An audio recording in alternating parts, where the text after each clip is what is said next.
Rice Mustafa அவர்கள் எழுதிய எனது டையரியின் மறுபக்கம் நூலிலிருந்து இயங்க மறுத்த இரைப்பையும் குடலும்.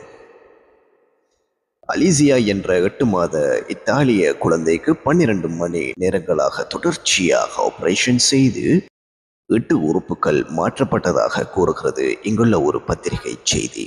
12 மாதம் நிறைந்த மற்றொரு குழந்தையிலிருந்து இந்த உடல் உறுப்புகள் பெறப்பட்டதாகவும் இந்த செய்தி கூறுகிறது. மூளை மரணமடைந்து ஆனால் உயிர் ஒட்டிக்கொண்டிருந்த குழந்தையாக அந்த உறுப்புகளை வழங்கிய குழந்தை இருந்திருக்க வேண்டும். எப்படியோ ஈரல், இரைப்பை, சதகி, சிறுகுடல், பெருங்குடல், மண்ணீரல் மற்றும் 2 சிறுநீரகங்கள் என்று இவ்வளவு உறுப்புகளையும் மொத்தமாய் பெற்றுக்கொண்ட அந்த 8 மாத குழந்தைக்கு ஏற்பட்ட நோய் மெகாசிஸ்டிக் மைக்ரோகாலான் சிண்ட்ரோம் எனப்படும். இந்த நோய் இத்தாலியில் மட்டுமல்ல, இலங்கையிலும் பல சந்தர்ப்பங்களில் கண்டுபிடிக்கப்படும் பொதுவான நோயாகும். நீங்கள் கேட்டுக்கொண்டிருப்பது ஜாயின் அஸ் டுகெதர் வழங்கிக் கொண்டிருக்கும் டாக்டர் ரைஸ் முஸ்தபா அவர்கள் எழுதிய எனது டையரியின் மறுபக்கம் நூலிலிருந்து. எமது பதிவுகளை உடனுக்குடன் உங்கள் வாட்ஸ்அப்பில் பெற்றுக்கொள்ள 0713696851 என்ற இலக்கத்திற்கு புக் BOOK என டைப் செய்து அனுப்பி வைக்கவும். இலங்கையிலும் மற்றும் அபிவிருத்தி அடைந்து வரும் நாடுகளிலும் கூட இந்த நோயால் பிடிக்கப்பட்ட சிறுவர்கள் எந்த விதமான வைத்தியமும் இல்லாமல் மரணமடைவது சகஜமாகிவிட்டது. எமது கை கால்கள் அசைவதற்கும் நாம் நடந்து திரிவதற்கும் நரம்பு தொகுதியின் தொழிற்பாடு எவ்வளவு அவசியமானது என்பதை அறிவோம். நரம்பு தொகுதி பாதிக்கப்பட்டுவிட்டால் கை கால்கள் இயங்காமல் பக்கவாதத்தால் பாதிக்கப்பட்டவர்களை நாம் கண்டிருக்கிறோம். கை கால்களில் செல்லும் நரம்புகள் பாதிக்கப்பட்டால் அவற்றின் இயக்கம் இல்லாது போகிறது. அது போலவே தான் உடலின் உள்ளே உள்ள உறுப்புகள் இயங்குவதற்கும் அவற்றின் அசைவிற்கும் அந்த உறுப்புகள் அனைத்திற்கும் நரம்பு தொகுதியின் தொழிற்பாடு அவசியமாகிறது. இதற்காக தன்னியக்க நரம்பு தொகுதி என்ற அமைப்பு உடலில் இருக்கிறது. இரைப்பை சுவரிலே இந்த தன்னியக்க நரம்பு தொகுதியின் நரம்பு கலங்கள் சில புதைந்திருக்கின்றன. கண்களுக்கு தெரியாத அளவு மிகச்சிறிய இந்த நரம்பு கலங்கள் தான் இரைப்பையில் இருந்து உணவை குடலுக்கு அனுப்புவதற்காக இரைப்பையை சுருக்கி விரிய வைக்கும் தொழிலை செய்கின்றன. அதுபோலவே குடலில் இருக்கும் உணவை கீழ் நோக்கி சிறு குடலில் இருந்து பெருங்குடலுக்கு தள்ளுவதற்கும் இந்த சிறிய நரம்பு கலங்களில் தொழிற்பாடு அவசியமாகிறது. இந்த நரம்பு கலங்கள் இல்லாவிட்டால் எப்படி பக்கவாதத்தால் பாதிக்கப்பட்ட கைகால்கள் அசையாதோ அப்படியே இரைப்பை, குடல் ஆகிய உறுப்புகளும் அசையாது சடம் போல் நின்றுவிடும்.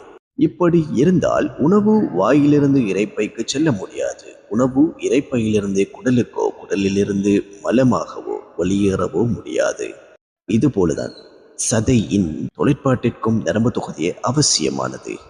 சிறுநீரகத்தில் இருந்து சிறுநீர் வடிக்கப்பட்டு சிறுநீர் தொகுதியினூடாக சிறுநீர் வெளிவரவும் இந்த நரம்பு தொகுதியின் தொழிற்பாடு அவசியமாகிறது. இந்த இத்தாலிய குழந்தைக்கு உடல் உறுப்புகளுள் புதைந்திருக்கும் இந்த நரம்பு தொகுதி விருத்தி அடையவில்லை. அதனால் உடல் உறுப்புகள் அனைத்தும் இயக்கமில்லாமல் ஆகிவிட்டதால் சிறுநீர் வெளியேற முடியாது, மலம் கழிக்க முடியாது. அனைத்தும் உடலுக்குள் சேர்ந்து இரைப்பை போன்ற உறுப்புகள் வீங்கி விரிந்து வெடித்துவிடும் அபாயம் உண்டு. இதுதான் அந்த நோய், மெகாசிஸ்டிக் மைக்ரோகாலான் சிண்ட்ரோம். எல்லா உயிர்களினதும் உடல் உறுப்புகளில் இந்த நரம்பு கலங்கள் இருக்கின்றன. நாம் மாட்டின் இரைப்பை, சுவர், குடல் போன்ற உறுப்புகளை ருசித்து உண்பது வழக்கம். நாம் உண்ணும் மாட்டுக்குடலில் நான் சொல்லும் இந்த நரம்பு கலங்கள் ஆயிரக்கணக்கில் இருக்கின்றன. அவற்றையும் சேர்த்துதான் நாம் உண்கிறோம். அதில் நரம்பு கலங்கள் இல்லாமல் இருந்திருந்தால் அந்த மாட்டினால் உயிர் வாழ்ந்திருக்க முடியாது. அல்லாஹ்வின் படைப்பின் மற்றுமோர் அற்புதத்தை பாருங்கள். கண்களுக்கு தெரியாத அந்த மிகச்சிறிய அமைப்பு விருத்தி அடையாததால் தான் அந்த குழந்தைக்கு ஏற்பட்ட நிலையை பாருங்கள். அந்த 12 மணி நேர சத்திர சிகிச்சையை செய்வதற்கு 375,000 அமெரிக்க டாலர்கள் செலவானதாம். இத்துடன் செலவு நின்றுவிடப் போவதில்லை. புதிதாக பொருத்தப்பட்ட உறுப்புகளை பெற்ற குழந்தையின் உடல் அந்த உறுப்புகளை ஏற்றுக்கொள்ளாமல் அதற்கெதிரான எதிர்ப்புகளை காட்ட முடியும். அவற்றை தவிர்ப்பதற்காக இன்னும் பல்லாயிரம் டாலர் செலவு செய்து பெறுமதியான மருந்துகள் வாங்க வேண்டும். மேலும் பல மாதங்கள் வைத்தியசாலையிலிருந்து சிகிச்சை பெற வேண்டியும் ஏற்படலாம். ஒரு சிறிய குடல் துண்டில் இருக்கும் அல்லாஹ்வின் படைப்பின் அற்புதத்தை பாருங்கள்.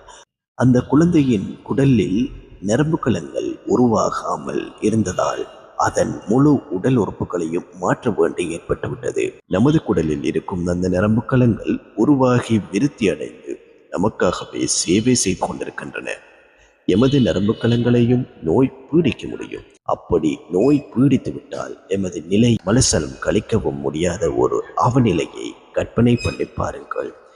நீங்கள் அல்லாஹ்வின் அருள் நிஅமத்களை எண்ணி பார்த்தால் அவற்றை கணக்கிட மாட்டீர்கள். குர்ஆன் அன்-நஹ்ல் வசனம் 18. இவ்வாறான ஒரு நிலையிலிருந்து நம்மை பாதுகாத்து வைத்திருக்கும் வல்ல நாயனுக்கே புகழ் அனைத்தும். அல்ஹம்துலில்லாஹ். இறைவனுக்கு எல்லா புகழும்.